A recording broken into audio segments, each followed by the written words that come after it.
गुड़िया बहुत खुश थी क्योंकि आज गुड़िया की नानो जो आ रही थी। पीपल के बड़े पेड़ पर बैठी गुड़िया अपनी नानो का इंतजार कर रही थी और फिर उसे दूर से ही अपनी नानो आती हुई दिखाई देती है और वो खुशी से उछलने लगती है। नानो आ गई, नानो आ गई। ऐसे कहते हुए गुड़िया उड़कर अपनी नानो की तरफ जाती है। नानो, मैं सुबह से ही आपका इंतजार कर रही थी। बहुत गर्मी थी गुड़िया बेटी, बहुत मुश्किल से यहाँ तक पहुँची हूँ। फिर गुड़िया और उसकी नानो घर आ जाती हैं। गुड़िया की मम्मा नानो को ठंडा लाल शरबत देती है। बारिश हुए भी काफी समय बीत गया है, इसलिए गर्मी बहुत बढ़ गई है। नानो, मेरे लिए क्या लाई है? मैं अपनी गुड़िया के लिए लाई हूँ छोटी सी गुड़िया।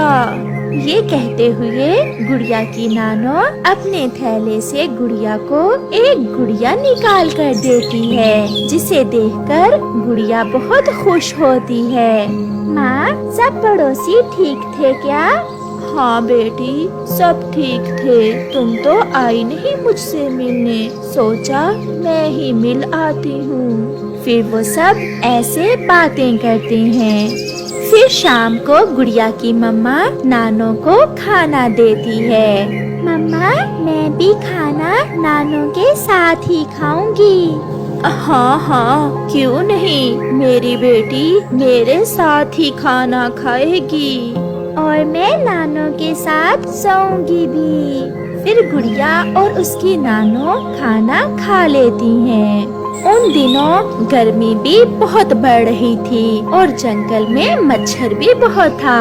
पहले तो वो सब बैठकर बातें करते रहते हैं, मगर जब गुड़िया की मम्मा सोने के समय अपना पंखा चलाती है तो वो खराब था। एक धुआं सा निकलता है और थोड़ा सा चलने के बाद पंखा बंद हो जाता है। ये क्या हुआ गुड़िया बेटी, इस पंखे को भी आज ही खराब होना था। मम्मा, पंखे की तार जल गई है। उधर मच्छर भी नानो के गिर्द गिर्द था। लगता था मच्छर तो आज गुड़िया की नानो को उठाकर ही ले जाएगा। रानो बेटी, यहाँ तो मच्छर बहुत है, मैं बहुत थकी हुई हूँ, कैसे नींद आएगी? आप चिंता न करें माँ, मेरी पड़ोसन कव्वी के घर में एसी लगा हुआ है।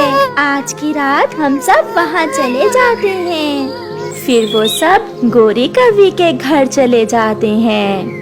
गोरी बहन, मेरा पंखा भी आज ही खराब होना था। माँ जी आई हुई है, मच्छर तो सोने नहीं दे रहा था, इसलिए आज की रात हम आपके पास ही रुकेंगे। गोरी तो चुप रहती है, मगर कालू कौवा जो थोड़ा सा गोरी कव्वी से अच्छा था कहता है, हाँ चिड़िया रानी, ये घर भी आपका अपना ही है। ये कहते हुए कालू कौवा एसी चलाता है। एसी की ठंडी हवा के आते ही गुड़िया और नानो तो सो जाती हैं। चिड़िया, मैं चुप इसलिए थी कि एसी का बिजली का बिल भी बहुत आता है। मैं तो कभी कभार ही एसी चलाती हूँ। कोई बात नहीं गोरी बहन, इस बार जब बिजली का बिल आएगा तो मैं उसमें से कुछ पैसे दे दूंगी। ये सुनकर गोरी कव्वी बहुत खुश होती है। रात गुजर जाती है और फिर गुड़िया की नानो भी वापस चली जाती है। गुड़िया और उसकी मम्मा अपने घर में बैठी हुई थी। गुड़िया आज बहुत उदास थी। कल इस समय नानो रास्ते में हमारे पास आ रही थी। मुझे पता है बेटी, आप बहुत उदास हो, चिंता ना करो। जब गर्मियों की छुट्टियां होंगी तो मैं आपको ले जाऊंगी नानो के पास।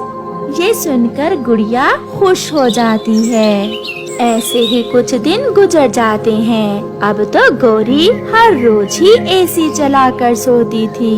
उसके पति ने पूछा तो कहने लगी,